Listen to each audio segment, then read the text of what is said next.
Kita sama-sama buka di 1 Korintus 1 ayat 27 sampai 31. 1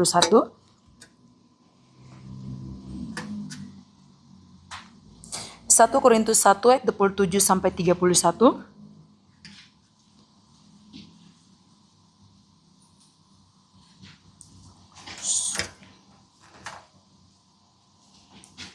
Mari yang cowok akan baca ayatnya yang ganjil 27 dan yang cewek akan baca ayat yang genap, begitu seterusnya.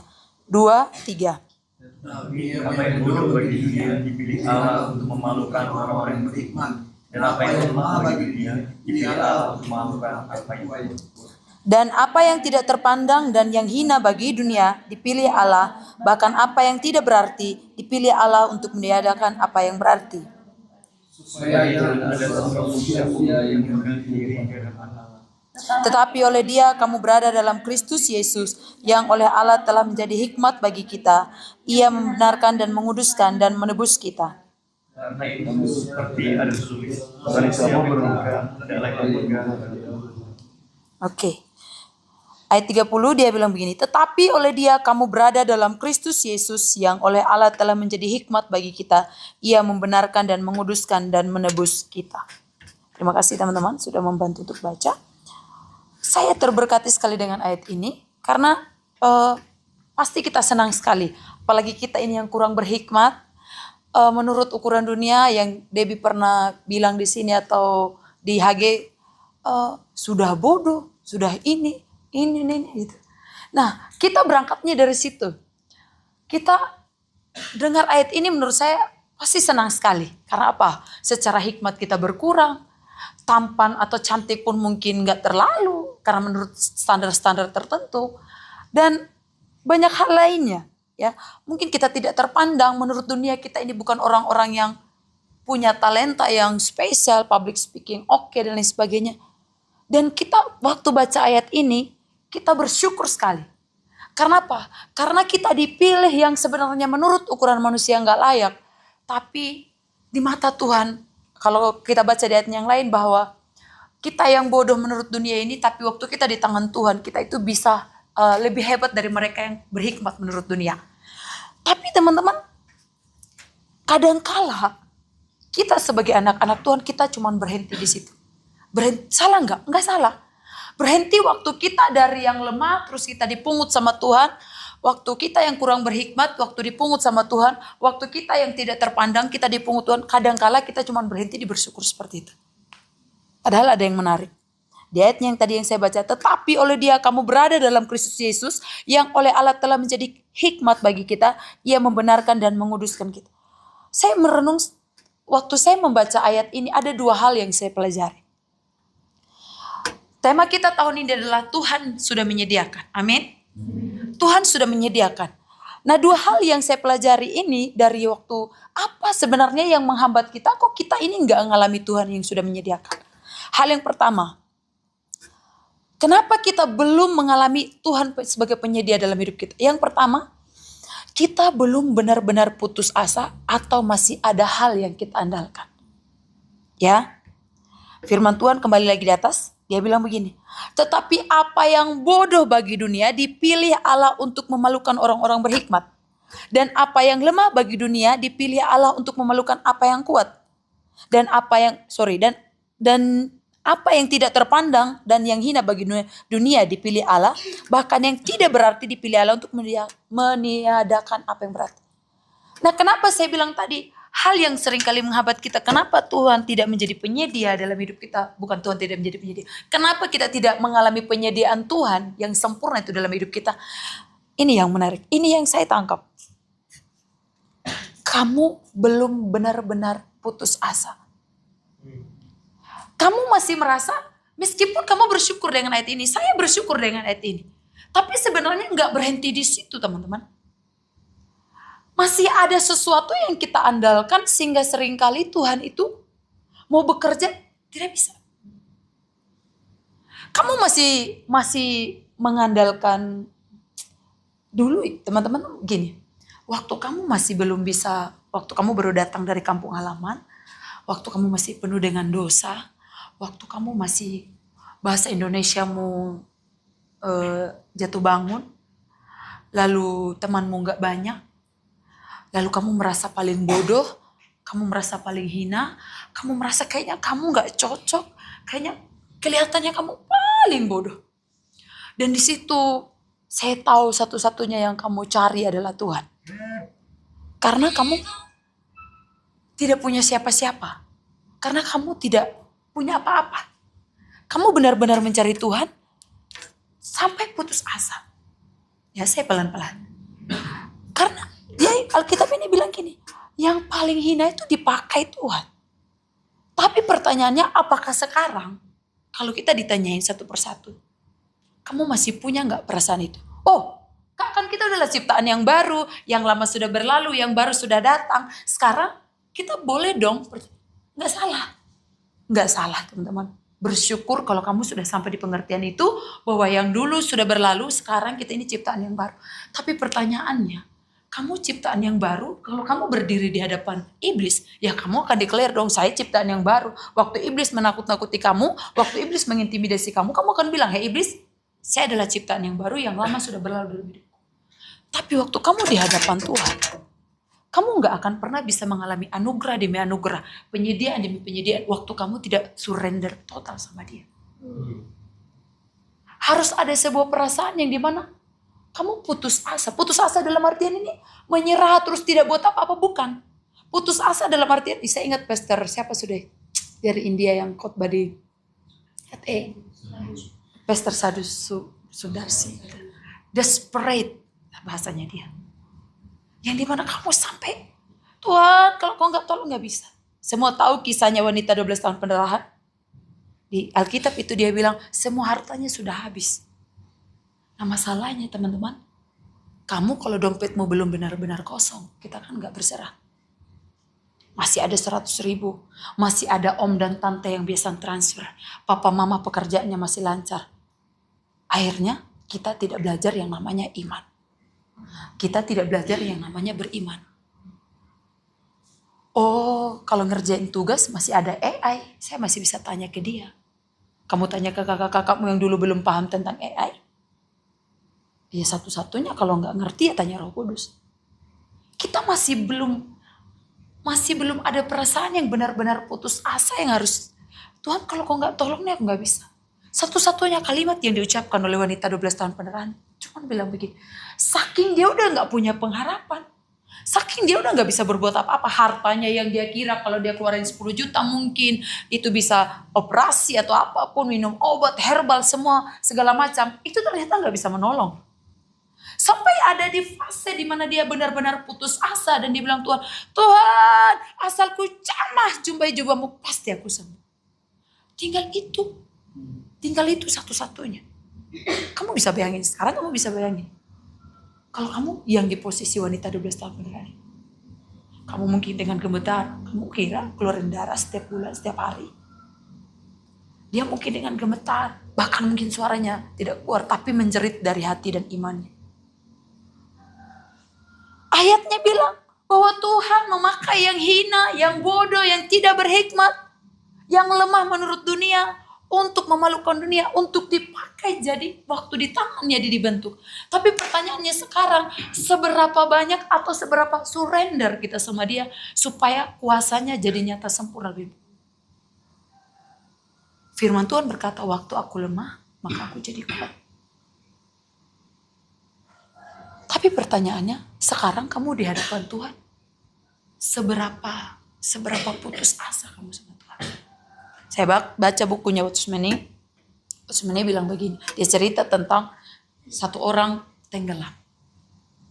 Seseorang ini tenggelam, sedangkan Watchmeni ada di samping seorang yang lumayan paham dengan apa itu berenang. Waktu teman itu tenggelam, Watchmeni ini dengan semua, dia pokoknya desak temannya, kamu kan paham itu, kamu cepat nolong dia. Akhirnya semua orang di situ pun ikutan teriak sama orang yang lumayan paham ini. Tapi orang yang lumayan paham ini awalnya dia cuma lihat saja. Dia cuma lihat, dan waktu orang itu sudah mulai tenggelam, waktu dia udah gini kan, orang kan kalau awal tenggelam kan masih ada kekuatannya, tangan kakinya semua bergerak dan lain sebagainya. Tapi si perenang ini dia nggak nolong pada saat itu. Tapi orang itu waktu dia sudah mulai tenggelam, dia sudah mulai tidak kelihatan, baru dia lari dan nolong dia. Suatu waktu Watchmeni duduk dengan dia dan ngobrol, Kamu itu jadi orang Kristen ya, terlalu egois. Tidak bisakah kau punya kasih lebih sedikit supaya kau nolong dia lebih cepat? Kenapa kamu lakukan seperti itu? Lalu si perenang ini bilang begini, waktu dia mulai awal tenggelam, kekuatannya masih ada. Kalau aku datang, aku nolong dia di waktu yang seperti itu, aku bisa ditarik dan aku ikut tenggelam dengan dia. Kadangkala Tuhan baru bisa menolong kita waktu kamu sudah tidak berdaya. Waktu kamu sudah tidak punya apa-apa. Waktu kamu sudah bilang, Tuhan, aku gak bisa. Aku gak mau. Aku gak tahu. Aku memang bodoh. Tapi satu-satunya yang bisa aku percaya adalah Engkau. Apakah kita sudah sampai di fase seperti itu? Atau kamu atau saya masih bilang, enggak. Untuk soal ngerjain yang ini, saya masih bisa. Untuk kerjain yang ini, saya masih bisa. Uang saya masih ada. Papa mama saya masih transfer setiap bulan. Om dan tante saya masih mendukung saya. Pernahkah kamu berpikir kepada teman-temanmu yang mungkin papa mamanya gak ada? Atau mungkin papa mamanya ada dan mereka gak punya pekerjaan? Satu-satunya yang mereka pelarian mereka hanyalah kepada Tuhan. Kita gak mengalami penyediaan Tuhan. Bukan karena Tuhan tidak menyediakan. Tapi kadangkala di tangan kita masih penuh dengan sesuatu yang kita genggam. Yang kita anggap itu masih bisa menolong kita. Kenapa kita tidak mengalami penyediaan Tuhan yang sempurna? Karena kadangkala untuk hal ini saya masih bisa. Untuk urusan saya disuruh WL di doa pagi atau di doa siang di STT Sangkakala, oke lah. Tapi kalau disuruh WL di Oikos, aduh Tuhan, berdoa 3 hari 3 malam. Nanti kalau tiba-tiba nggak ngangkat, tiba-tiba nggak hadirat Tuhannya, nanti tiba-tiba kalau di pertengahan penyembahan dan papi mami yang tiba-tiba gantiin lagu, gimana? Kadangkala di fase-fase tertentu, ada hal-hal di area-area tertentu kita merasa aku nggak bisa. Tiba-tiba kamu disuruh sharing di doa pagi. Aduh, kalau disuruh sharing di sekolah-sekolah sih bisa ya, kan nggak ada yang kenal saya ya. Gitu kan. Tapi kalau di sharing di doa pagi kan orang banyak yang kenal. Mereka tahu jatuh bangun saya, mereka tahu waktu saya dari bangun tidur sampai tidur lagi. Aduh, kayaknya nggak enak banget kalau sharing di situ. Mending disuruh sharing setiap hari di sekolah-sekolah daripada disuruh sharing di doa pagi. Kadangkala dan kamu, karena seperti itu kamu akan benar-benar cari Tuhan, firman-Nya seperti apa. Di keadaan-keadaan tertentu kita benar-benar menjadikan Dia Tuhan. Tapi kadangkala di keadaan-keadaan tertentu kita berpikir kita yang jadi Tuhan. Seberapa kita putus asa? Apakah kita masih jadi orang yang tenggelam tadi yang masih di awal? Masih ada kekuatannya. Tuhan masih bisa. Nanti aja Tuhan kalau di area B ini baru kau tolong, baru kau bekerja sepenuhnya. Kalau urusan A masih bisa Tuhan, masih ada uangku. Oh di urusan nabur Tuhan masih bisa. Kalau aku nabur uangku yang ini kan minggu depan papa mamaku masih transfer. Oh Tuhan kalau disuruh melayani anak-anak sekolah mah saya bisa. Tapi kalau disuruh doling, aduh jangan deh Tuhan, biar si B aja. Kita berpikir bahwa kita melayani Tuhan dari apa yang kita punya. Padahal semua yang kita punya itu pun miliknya Dia. Kita adalah ciptaan yang baru, yang lama sudah berlalu, yang baru sudah datang. Amin. Amin. Tapi pertanyaannya teman-teman, waktu kamu di hadapan Tuhan, seberapa besar, seberapa banyak, atau seberapa putus asanya kamu di hadapan Dia? Enggak Kak, aku mah kalau ngomong kalau disuruh jadi MC mah bisa. Ini bukan karena Ramando MC, bukan. Maksudnya kalau aku disuruh ke depan mah aku bisa presentasi oke. Khotbah oke Kak. Ngomong di sosial media juga oke. Tapi Kak please kalau disuruh mimpin doa rantaiannya nggak usah deh. Atau waktu kamu disuruh WL kamu, karena kamu sudah hafal lagu, suaramu oke, mungkin lebih oke dari teman-temanmu. Langsung kamu cari yang berkaitan dengan penyembahan, penyerahan. Tapi giliran yang lain, kau bilang Tuhan kuasa. Beberapa waktu yang lalu ada satu adik datang cerita, Kak si adik ini lagi berdoa karena besok dia WL. Terus aku bilang, oh karena dia mau WL makanya dia sungguh-sungguh berdoa. Setelah dia datang ke kamar, saya bilang, Dengaran katanya kamu berdoa tadi karena besok kamu WL. Enggak kak itu. Oh jadi 2 kali lipat kau cari Tuhan kalau kau karena kamu mau WL. Nah kadangkala kita di area-area tertentu tuh kita berpikir hanya ini nih. Aku benar-benar Tuhan di area ini. Aku benar-benar butuh Tuhan di area ini. Tapi giliran di area lain. Ya berdoa sih. Tapi kita sudah punya planning sendiri. Kita sudah punya agenda-agenda. Kita sudah punya strategi-strategi. Dan bahkan kadangkala kita berangkat dari waktu kita mengerjakan sebuah pelayanan. Kita berangkat dari strategi kita yang lama. Padahal strategi dia tidak selalu sama waktu kita menghadapi pelayanan yang ini dan yang itu. Hal pertama yang sering kali membuat kita tidak bisa mengalami penyediaan Tuhan. Bukan karena Tuhan tidak menyediakan. Seringkali kita masih punya kekuatan-kekuatan tertentu yang membuat kita tidak bisa sepenuhnya dan benar-benar putus asa untuk mengandalkan Tuhan. Cerita yang lain yang papi biasanya bilang kan, kalau kamu megang HP 2 jam kayak gini, ya bisalah kak. Bisa. Tapi kalau mungkin ini kayaknya 30 menit tangan saya udah kram deh. Nah kadangkala hal-hal tertentu kita berpikir masih bisa kak, bebannya cuma ringan. Kak masih bisa aku tangani soalnya itu cuma urusan saya miskomunikasi dengan teman. Itu karena teman angkatanmu. Kamu masih bilang alah masih bisa. Coba kalau kamu berdebatnya sama kakak tingkat. Dan kamu gak bisa buat apa-apa dan kamu pulang pasti kamu nangis di kamar. Tuhan, nyakitin banget sih kakak tingkat itu. Kayak orang gak ngerti firman aja, percuma dia ada teologi. Aduh Tuhan, tolong ya aku supaya aku bisa mengampuni dia. Tapi kalau itu waktu teman, gak ada urusannya kau denganku, bukan kau yang ngasih aku makan. Masih bisa kamu atasi. Kamu atasi dengan kekuatanmu sendiri. Semakin berat bebanmu, biasanya kamu semakin berserah.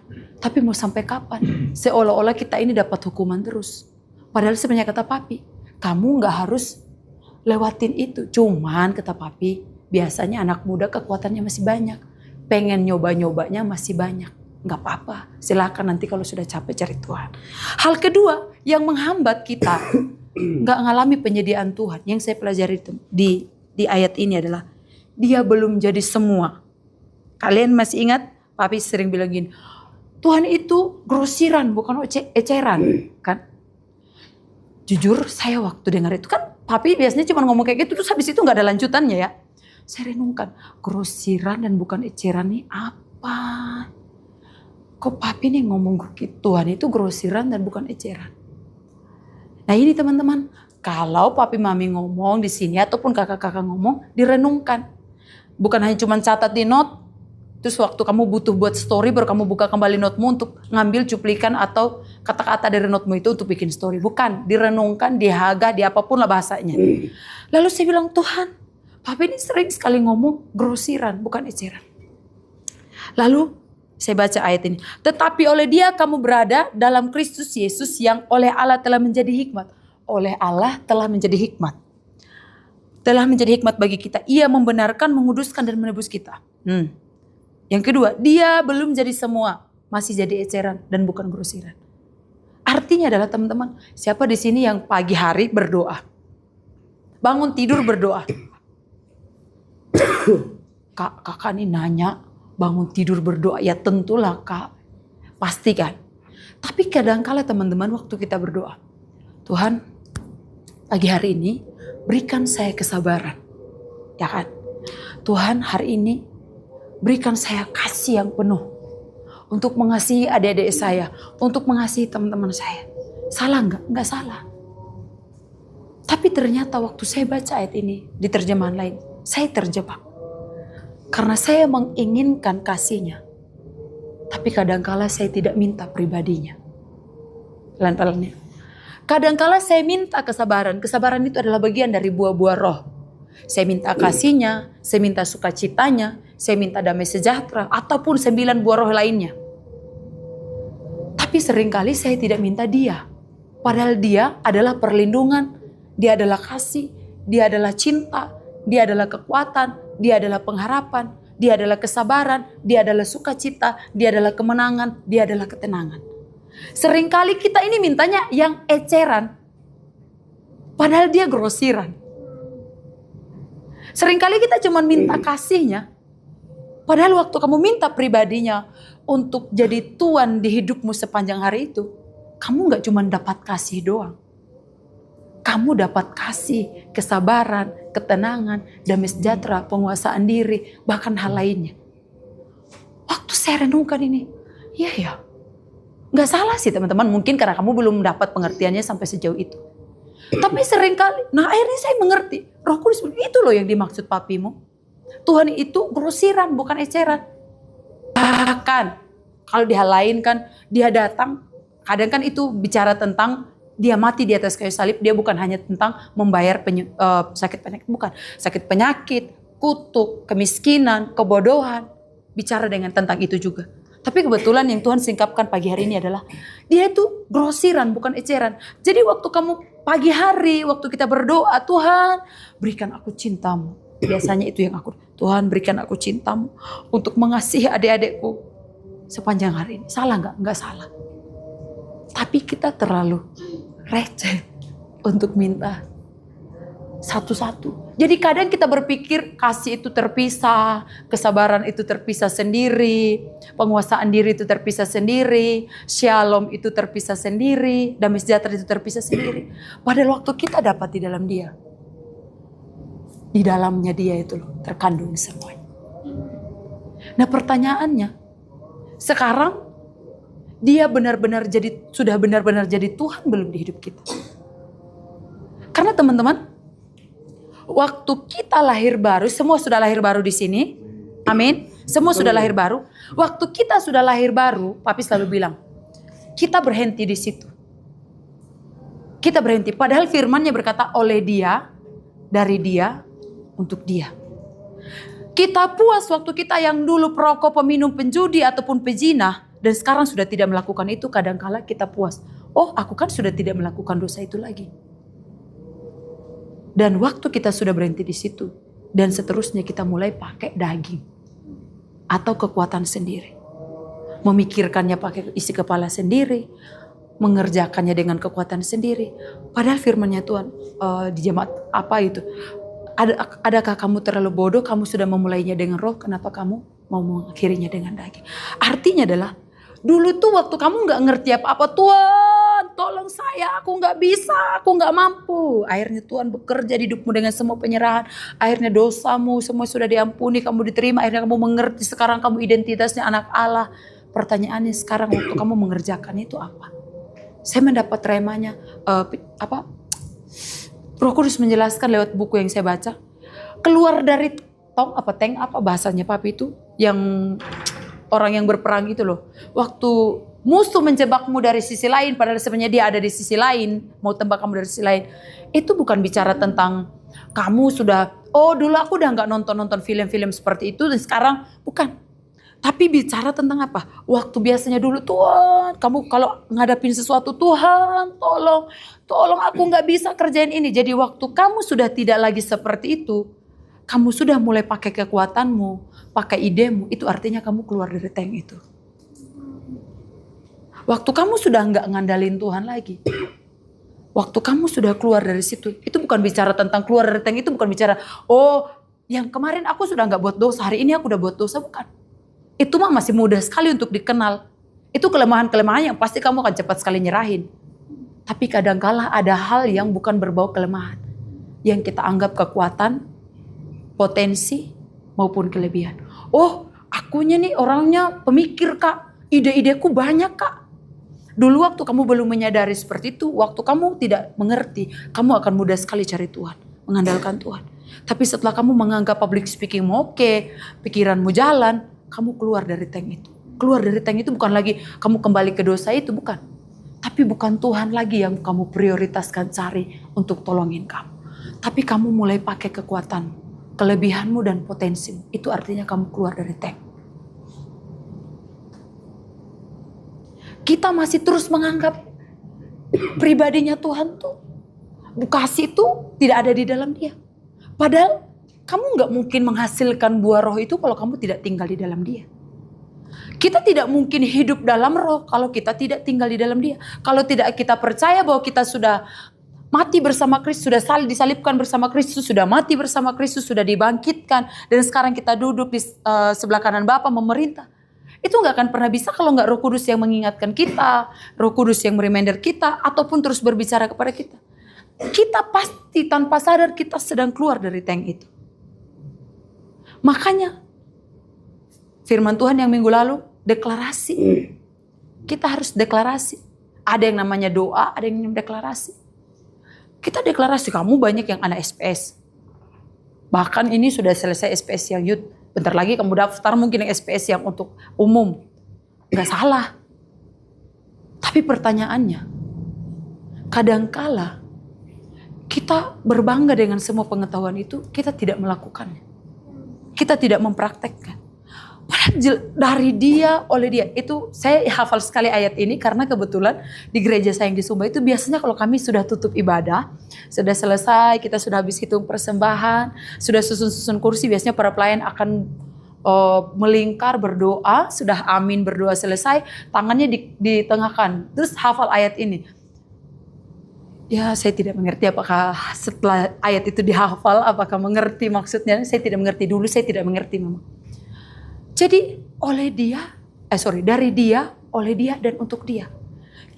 Saya percaya sekali teman-teman. Papi memberi perumpamaan bahwa Yusuf itu tidak hanya berhenti dari waktu dia mau dijual, dia tidak berpakaian. Habis itu tidak berhenti waktu dia jadi berpakaian. Artinya adalah waktu kita dulu berdosa, mungkin hidup dalam dosa, tinggal dalam dosa, dan kita sudah dipulihkan, kita nggak berhenti dipulihkan. Ada yang nextnya teman-teman, 2 Korintus 2 ayat 14-15. Tetapi syukur bagi Allah yang dalam Kristus selalu membawa kami di jalan kemenangannya.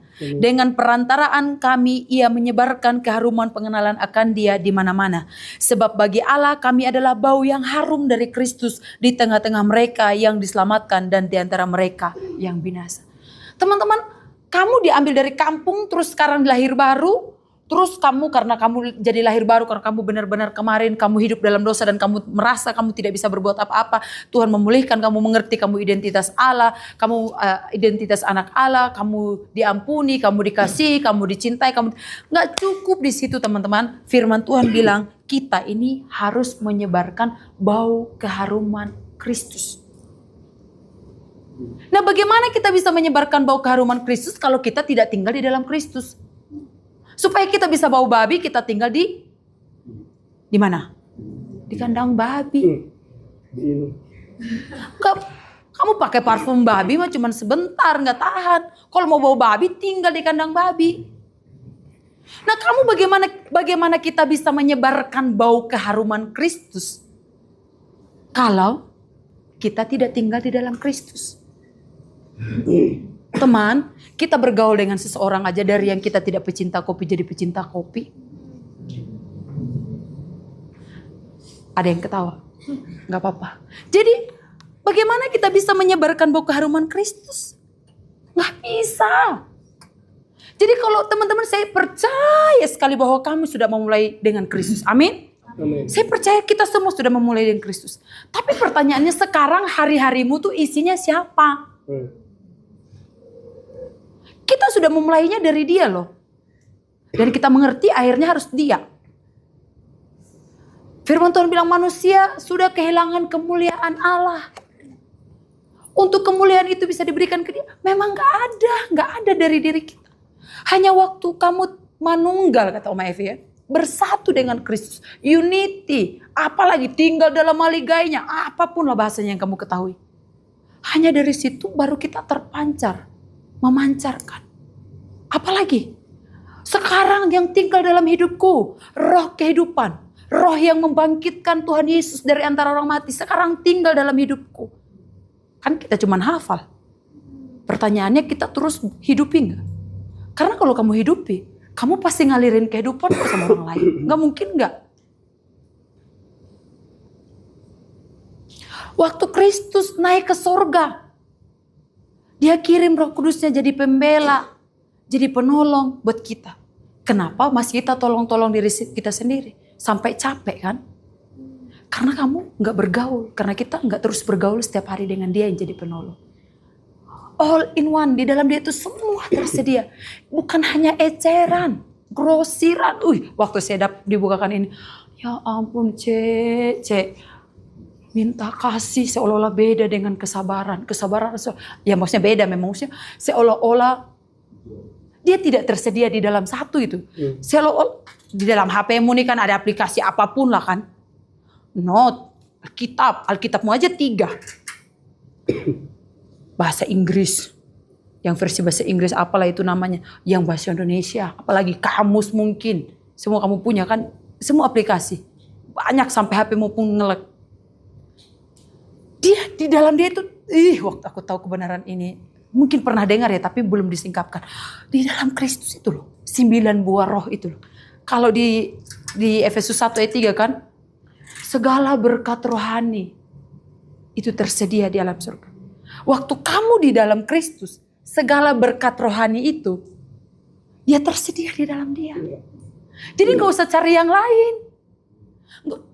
Saya orang konseling, saya paham bagaimana afirmasi lah, apalah, gak salah sih. Tapi itu bersifat sementara. Even orang konseling sekalipun. Ada yang sudah 20 kali konseling. Gak ketemu masalahnya. Bukan karena tentang cerita papi itu kemarin. Bukan.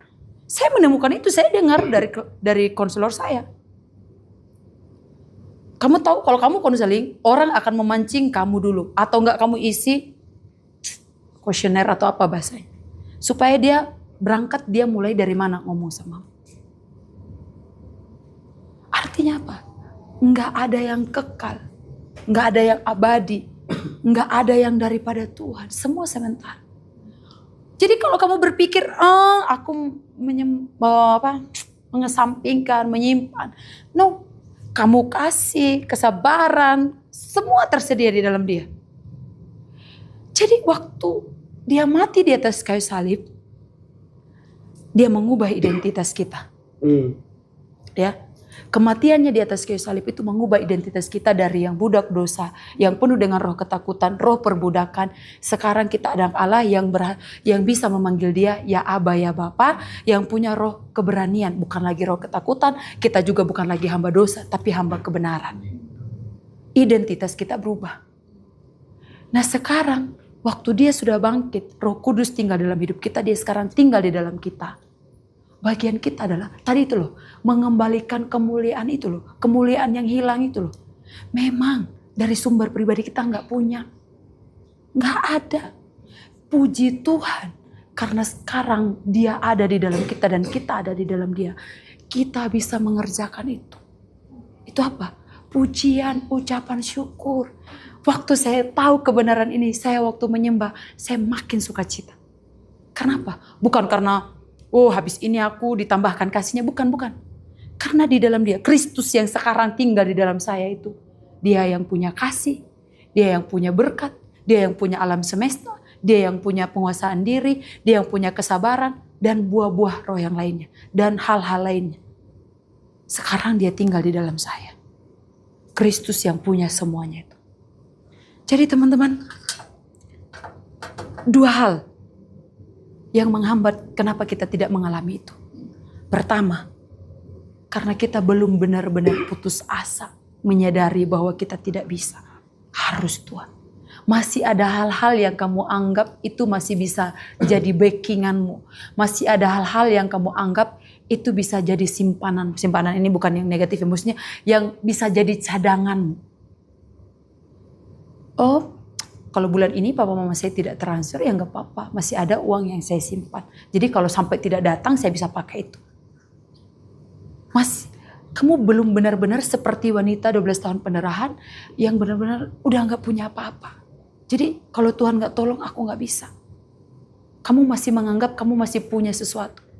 Kita jangan jadi orang kaya, anak muda yang kaya itu ya.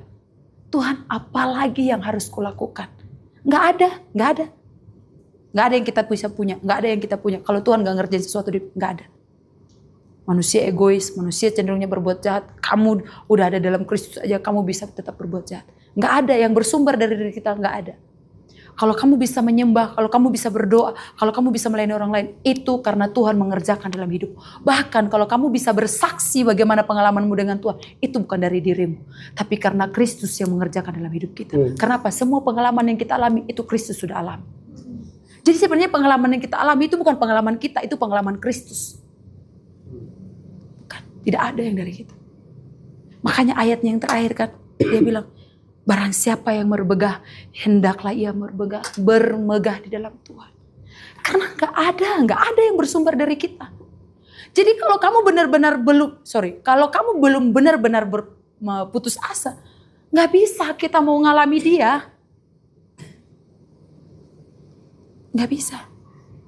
Dia harus benar-benar memegang hidupmu. Kalau dia nyetir, biarkan dia yang nyetir. Kalau kamu mau nyetir aja sendiri. Harus benar-benar dia, harus kamu benar-benar putus asa, harus kamu benar menyadari bahwa aku nggak bisa Tuhan. Tuhan kalau kau nggak tolong, aku nggak mampu, aku mati, aku hilang, aku tersesat. Harus sampai di situ. Berproses teman-teman, berproses. Jadi semua yang kamu masih punya yang berbau kelemahan ataupun berbau kelebihan, diserahkan. Supaya dia harus jadi semua. Kenapa? Supaya kita tidak menganggap bahwa setiap hari hanya minta kasih. Yang kedua, dia bukan eceran, dia grosiran. Di dalam dia tersedia semua. Jadi kalau kamu menganggap melibatkan Tuhan hanya di area-area tertentu, artinya kamu belum menganggap dia jadi semua. Firman-Nya, dia harus jadi semua di dalam segala sesuatu. Itu firman-Nya katakan. Nah kenapa? Di A kita andalin Tuhan, di B pakai kekuatan sendiri, ujung-ujungnya capek jadi orang Kristen. Siapa suruh? Sekali lagi kebenaran firman-Nya pagi hari ini. Di dalam dia tersedia segala sesuatu. Kristus loh. Sekarang kamu punya Kristus teman-teman. Ada Kristus dalam hidupmu. Benar, serius. Sekarang di dalam dirimu itu ada Kristus. Aku berdoa supaya kalimat ini di dalam diriku, aku tinggal dalam Kristus, ada Kristus dalam, terngiang-ngiang sampai kau bawa tidur. Serius. Sekarang di dalammu itu ada Kristus. Bilang, di dalamku ada Kristus. Aku di dalam Kristus. Kristus itu yang punya semuanya. Kasih. 9 boroh. Itu baru 9 boroh. Semua berkat di alam surgawi. Apalagi baca yang lain. Sekarang tuh dia punya semuanya. Hikmat. Apapun. Kesehatan. Kesembuhan. Sekarang tuh dia. Kalau itu diibaratkan Kristus. Terus dia punya semuanya di dalam sini. Sekarang tuh ada di dalam hidup. Jadi kalau setelah saya mengerti kebenaran firman ini, ada nggak perasaan mungkin nyut-nyutan di badan apa semua ada? Kristus tuh yang utuh tuh yang punya semuanya tuh ada dalamku loh. Jadi kalau aku masih, kadang kita ini suka sekali deklarasi sesuatu yang sebenarnya tidak perlu deklarasi. Contoh, aduh badanku nih mengeriang ini. Deklarasi loh kita itu. Meskipun kamu tidak bermaksud deklarasi. Giliran kebenaran, firman kamu baca dalam hati. Giliran rasa sakit, omongkan dengan lantang. Itu saya ingat sekali kapan hari itu saya lagi baring, terus tiba-tiba gak tahu saya lagi rasain apa, terus tanpa sadar, saya gak punya teman di dalam kamar, saya lagi terus sendiri. Tiba-tiba saya keluar, aduh kepala saya nyut-nyutan nih. Tidak ada orang lain di dalam situ. Saya ngomong sendiri sambil saya baring.